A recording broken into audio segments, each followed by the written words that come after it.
Have you ever felt like you're just playing a part in your own life? As if you're standing on a grand stage, under a spotlight that never turns off, reciting lines you didn't write for an audience you can't see.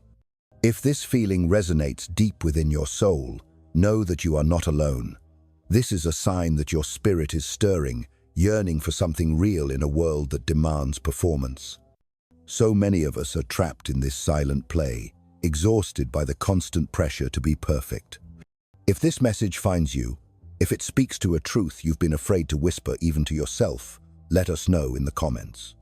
A simple "I'm not alone" or 777 is enough to signal that another soul has heard the call. Like and subscribe so we can continue this journey of remembering together. We are born into an age where the simple, sacred act of existing is no longer deemed sufficient. We are told, from the moment we can comprehend, that we must perform. The quiet dignity of being has been overshadowed by the relentless demand to do, to show, to prove. There was a time, not so long ago, when the concept of a flawless life was the stuff of legends, of fairy tales whispered by firelight, a distant, symbolic ideal. Beautiful, precisely because it was beyond our grasp. It was an idea that belonged to the realm of gods and heroes, not to the messy, beautiful reality of human experience. But today, that myth has descended from the heavens and wrapped its chains around us. Perfection has morphed from an impossible dream into a suffocating expectation. A daily ritual we must enact, a heavy burden we carry upon our spirits from sunrise to sunset. The authentic, unfiltered image of our lives has been replaced by its polished, curated ghost. The raw, lived experience, with all its unpredictable beauty and pain, has been sacrificed at the altar of the shareable moment. We have been conditioned to believe that a good moment, a truly joyful experience, is not valid until it has been captured, meticulously edited, and broadcast to the world for validation. Think about it. Does a sunset truly feel beautiful if you haven't taken the perfect photo to prove you were there? Was a meal truly delicious if it wasn't artfully arranged and shared for others to admire? Our lives are no longer our own sacred journey. They have become meticulously staged productions, open to the relentless judgment and fickle approval of a digital public. We are constantly performing for an audience of ghosts, their presence felt in the number of likes, the flow of comments, the ever-present fear of being ignored. This performance is a public interpretation of a life we are barely living, a life lived for the validation of others rather than the fulfillment of our own souls. In the past, humanity lived in awe and fear of the divine, of God. Then, as societies grew more complex, that fear shifted to the judgment of our communities, the fear of social exile. But now, a new, more insidious power governs our lives. We fear the algorithm. We fear its cold, calculating judgment, its power to render us invisible if our performance is not deemed worthy. The French philosopher Jean-Paul Sartre spoke of a concept called bad faith, describing the profound self-deception we engage in when we play roles that shield us from the terrifying, exhilarating anxiety of true freedom. We become the waiter who is only a waiter, the professional who is only their job title, hiding our infinite potential behind a finite mask. But in our modern world, this bad faith, this self-deception, is no longer just an internal struggle. It has become our primary mode of communication with the world. It is broadcast, amplified, and rewarded. We curate ourselves into a persona, not to explore the vast depths of who we truly are, but to escape the terrifying possibility of who we might be if we were truly free, flawed, uncertain, and gloriously imperfect. In this grand theater of illusion, every single one of us has been cast in a dual role.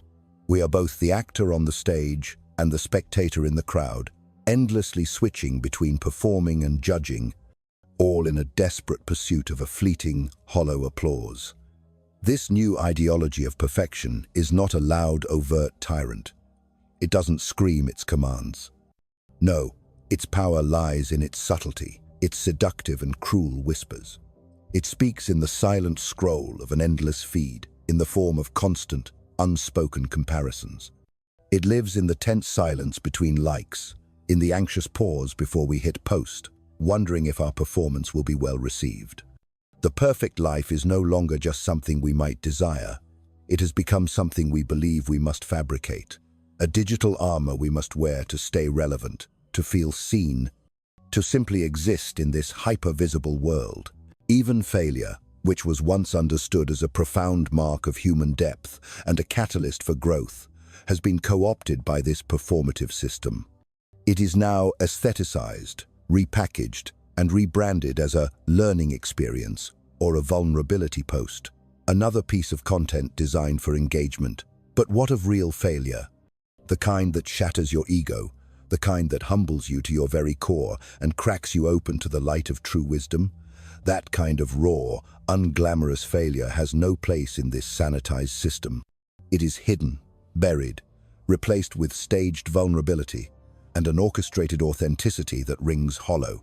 The inevitable result of this collective performance is a deep, pervasive exhaustion, a soul fatigue that settles into our bones. We are all exhausted, yet no one can admit it. Everyone is pretending to live their best life, smiling for the camera, while secretly feeling like they are falling further and further behind. The emotional cost of this charade is enormous, a silent pandemic of quiet desperation. And yet, we continue. We must continue. Because in a world where visibility is currency, not performing feels like disappearing, like ceasing to exist altogether. The show must go on, even if we, the true selves behind the masks, vanish behind the curtain. There is a strange, quiet violence in this relentless pursuit of perfection. It is not the kind of violence that leaves bruises on the body, but the kind that slowly, methodically fractures the soul. We are encouraged, even celebrated, for editing ourselves, for trimming away our complexities, our shadows, our inconvenient truths, until nothing real remains. Our pain must be reframed as a story of resilience. Our struggles must be sanitized into an inspiring narrative. Our joy must be exaggerated and performed for maximum impact. This relentless filtering of human experience creates a distorted reality where the ordinary, the quiet, the simple moments of being become invisible and unworthy of notice. And the extraordinary, the spectacular, the perfectly curated highlight reel becomes mandatory. What is truly lost in this process is not just our ability to be honest with others, but our capacity to be honest with ourselves. The person we show the world, that carefully constructed avatar, begins to eclipse and eventually replace the person we truly are. And after years of this performance, we forget the difference. We become estranged from our own emotions, our own desires, our own beautiful imperfections. We no longer know what we truly feel, only what we are supposed to feel. Sartre warned that living in this state of bad faith was a kind of existential death, a fundamental refusal to take ownership of one's freedom and responsibility. In today's world, this refusal is not only accepted, it is incentivized, rewarded, and normalized. We have stopped asking the most fundamental question, who am I?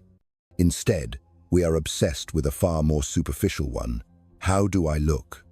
And in that subtle but profound shift, something sacred is lost. The most dangerous part of this grand illusion is that it doesn't feel like a lie. It feels like progress. It feels like success. It feels like evolution. We've been taught that by performing, we're becoming more connected, more visible, more empowered. But what is visibility without authenticity? It is not connection, it's surveillance.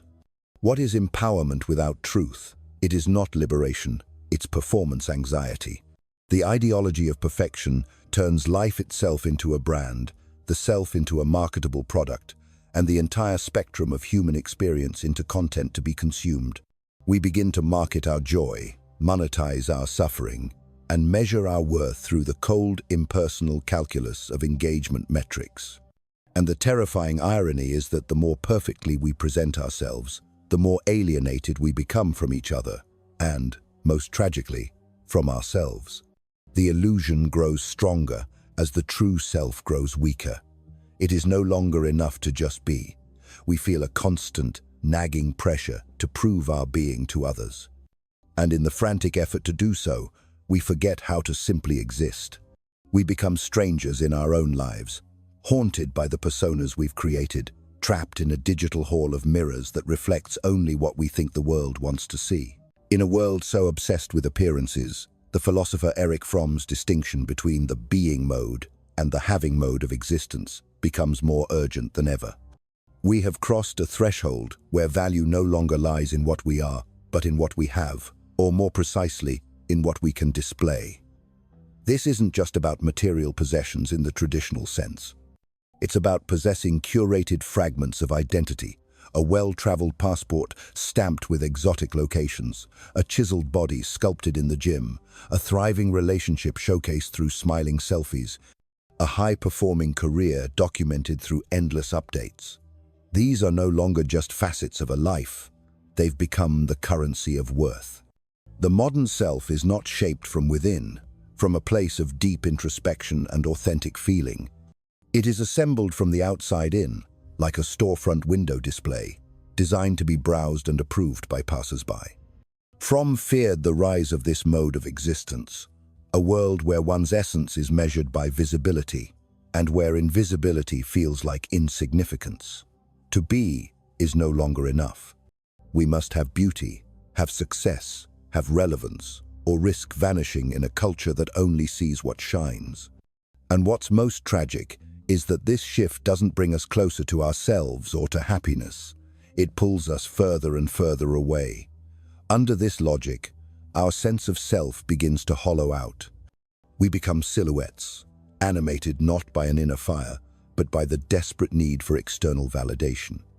Instead of turning inward to the rich landscape of our own souls, we turn ourselves into reflections of what others want to see, and slowly, almost imperceptibly, the interior life withers.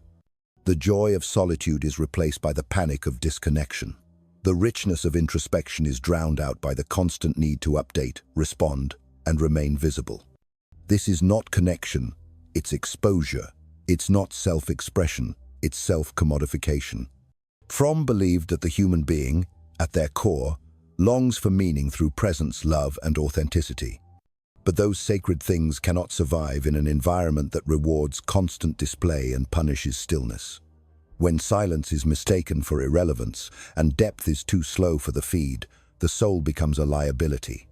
The performance becomes the only truth we're allowed to live. And the more we perform, the harder it is to remember who we were before the show began.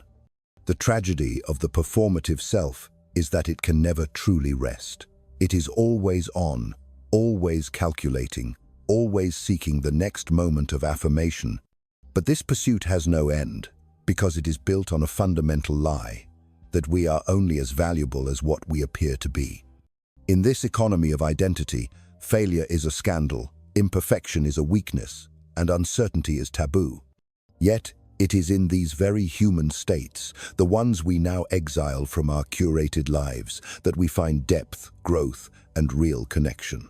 Fromm warned that without authenticity, human beings become alienated, not just from society, but from themselves. They become strangers to their own inner lives. And when this alienation becomes normalized, we lose more than just peace of mind. We lose the ability to love honestly, to grieve sincerely, to exist without performing. The self becomes a stage, and even our most private feelings are filtered through the lens of an invisible audience. We no longer cry, we post about crying. We no longer feel, we narrate the feeling.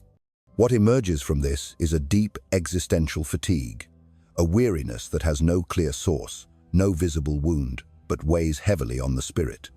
We sense that something is missing, but we can't name it. So we reach for more followers, more goals, more distractions, and only feel further away from ourselves. This is the loss Fromm spoke of, the erosion of being. When the self is no longer rooted in presence, in awareness, in truth, it becomes unstable, a ghost wandering through its own life. And the haunting part is that we participate willingly. We build the cage, decorate it with beautiful images, and then call it freedom. But true freedom, as Fromm reminds us, is not found in endless choices or constant affirmation. It's found in the courage to live honestly, even when that honesty makes us invisible. To reclaim our being, we must first learn how to exist without performing. We must sit with the uncomfortable, the unpolished, the unmarketable parts of ourselves. Only then can we begin to rediscover what it means to be truly alive. In the eyes of the philosopher Byung-Chul Han, our age is not defined by repression, but by excess, not by prohibitions, but by demands. We live under the weight of a new kind of tyranny, the tyranny of positivity. This isn't the radiant optimism of someone who has suffered and grown. It's the aggressive mandate to be well, to look well, to perform well, at all times. Positivity is no longer a feeling, it's an obligation. Sorrow becomes an error, fatigue a flaw, silence a threat. We are expected to convert every ache into an opportunity, every failure into a slogan, every breakdown into resilience. And while this sounds empowering on the surface, it hides a deep violence, a refusal to allow space for the full spectrum of human experience. Han argues that in this world of excessive transparency and performance, even the soul becomes data. There is no room for shadows, and yet, without shadows, nothing can have depth. What we call light is often just exposure, and what we call connection is often just surveillance. The tyranny of positivity thrives in a system that demands self-exploitation disguised as self-care. We are told that rest is essential, but only if it makes us more productive, that joy is vital, but only if it can be captured and shared, that wellness matters, but only if it fits a certain aesthetic. Han sees this not as liberation, but as a deeper form of control, when we believe we are choosing, but are in fact obeying. The pressure to be relentlessly upbeat, engaged, grateful, and efficient doesn't come from a dictator, it comes from within. We have internalized the algorithm. We have become both prisoner and guard, disciplining ourselves into endless optimization. This is what Han calls the achievement society, where everyone becomes an entrepreneur of the self. And in this economy, negativity is not just frowned upon, it's pathologized. To be melancholic is to be unwell. To pause is to fall behind. We push, smile, post, repeat, until even happiness becomes exhausting. What gets lost in this enforced brightness is the complexity of being human. Darkness is not a glitch in our system. It is part of what makes us whole. Suffering is not always a lesson. Sometimes it's just suffering. And yet we are no longer allowed to grieve without reframing it as growth. We can't be tired without apologizing. We can't be lost without pretending to be on a journey. Han warns that this erasure of the negative creates a flattened world, one where everything is visible but nothing is felt deeply.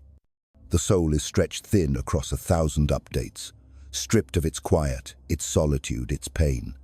And in this world, real transformation becomes impossible, because transformation requires descent, a descent into confusion, into silence, into despair. Without those, we can only improve. We can never change. We become glossy versions of ourselves, polished but petrified, alive but anesthetized. In protecting ourselves from the dark, we have exiled everything that makes the light matter. And so we smile, not because we are happy, but because the system demands it. We share, not out of connection, but out of obligation. We perform, not to express ourselves, but to prove that we're coping, thriving, winning. The violence of positivity is not loud, it's polite. It wears pastel colors. It speaks in motivational quotes, but beneath it lies a deep denial of human truth. Han's insight is chilling, a society that abolishes pain, abolishes the possibility of depth. In refusing to suffer, we refuse to feel. And in refusing to feel, we begin to forget who we are. The human spirit does not grow in constant sunlight. It requires night, dormancy, decay. Without those, we become brittle, fragile. And so the antidote to this tyranny may not be more brightness, but the quiet courage to embrace our shadows, to reclaim the dignity of silence, to sit with sadness without needing to repackage it. There is nothing more radical in an age of optimization than to simply be broken, quiet, and real. In the silent theater of our digital lives, the psychological toll of the performance becomes almost unbearable. The illusion of a perfect life does not merely distort reality, it wounds the psyche. We are no longer living with ourselves, but against ourselves. Every scroll, every comparison, every image of curated bliss becomes a mirror. And in that mirror, we see not who we are, but everything we are not. Shame emerges, not from moral failure, but from aesthetic inadequacy. We feel ashamed of our sadness, our solitude, our unmet dreams. We feel ashamed for not being what we pretend to be. This shame is quiet, chronic, corrosive. It lives beneath the skin, behind the smile. It whispers that we are not enough and never will be. And because the world around us mirrors that same illusion back to us, a collective performance of perfection, we believe the lie is truth. We think we are alone in our pain while everyone else is thriving. But the truth is, most of us are drowning just beneath the surface. Anxiety, too, takes on a new shape in this world of constant self-display. It is no longer the anxiety of the unknown.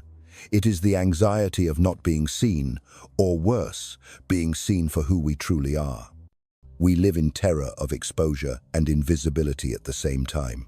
There's a subtle cruelty in having to perform joy when we feel nothing, or to feign strength when we are unraveling inside. The modern psyche becomes a battleground between the curated self and the repressed self.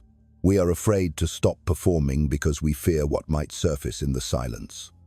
And so we stay busy, we stay connected, we stay updated, not to feel alive, but to avoid feeling at all.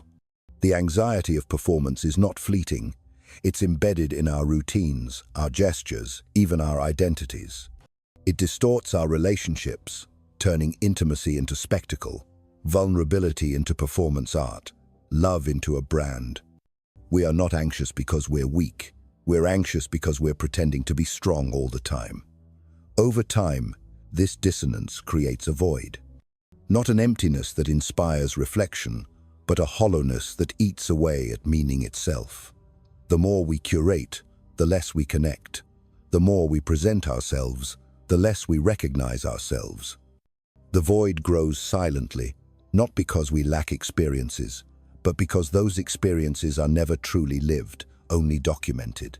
We attend to moments only to transform them into content. We feel pressure to be interesting, likable, visible, but we no longer know how to just be. And when the applause fades, when the post goes unnoticed, when the facade cracks even for a moment, we're left with a terrifying question: who am I without all this? That question doesn't lead to insight. It often leads to collapse, depression, burnout, numbness. These are not signs of failure. They are signals from the self, crying out beneath layers of performance, begging to be felt. But in a world where feeling is inefficient, even pain becomes something to hide. Perhaps the most tragic consequence of all is the internalization of blame. When we inevitably fail to keep up, when the mask slips or the cracks show, we don't question the system, we question ourselves. We think we're broken, unworthy, insufficient. The culture of perfection convinces us that any form of suffering is a personal flaw rather than a collective sickness. And so we punish ourselves with more effort, more filters, more silence. We shrink into self-loathing, never realizing that what's crushing us isn't who we are, but the roles we've been forced to play. In trying to become everything, we lose the right to be anything. The irony is sharp and cruel. The more we conform to the ideal, the further we drift from reality. And reality, in all its mess and mystery, is where healing begins. But first, we must name the wound. We must see the shame, the anxiety, the emptiness, not as signs of failure, but as acts of resistance. Because to feel pain in a culture of numbness is not weakness. It is proof that we are still human. To break free from the illusion of a perfect life is not an act of rebellion, it is an act of survival. But it is not easy. We are so deeply entangled in the performance that silence feels like death, imperfection feels like exposure, and rest feels like failure. And yet, healing begins exactly there, in the places we have been taught to hide. Jean-Paul Sartre once said, "Man is condemned to be free, not as a curse, but as a calling." We cannot hide forever behind roles and expectations without losing something sacred. To live authentically is to accept that we are fractured, unfinished, and beautifully flawed. It is to stop asking, "How should I appear?" and begin asking, "What do I truly feel?" This shift is not glamorous. It does not photograph well. It cannot be posted. But it is real, and reality, after so long adrift in performance, is the rarest thing of all. The return to the self begins in silence, in slowness, in sorrow, in all the places we have abandoned for the sake of approval. Erich Fromm urged us to choose being over having, not as a slogan, but as a path back to meaning. Being is quiet. It cannot be monetized. It resists spectacle. It demands presence. And this presence is painful at first because it reveals everything we've avoided: our loneliness, our fears, our lost time. But it also opens the door to something profound: intimacy with ourselves. Fromm believed that the authentic self is not found through accumulation, but through relation to others, to nature, to love, to our own vulnerability. In a world that rewards perfection, choosing to be real is a radical act.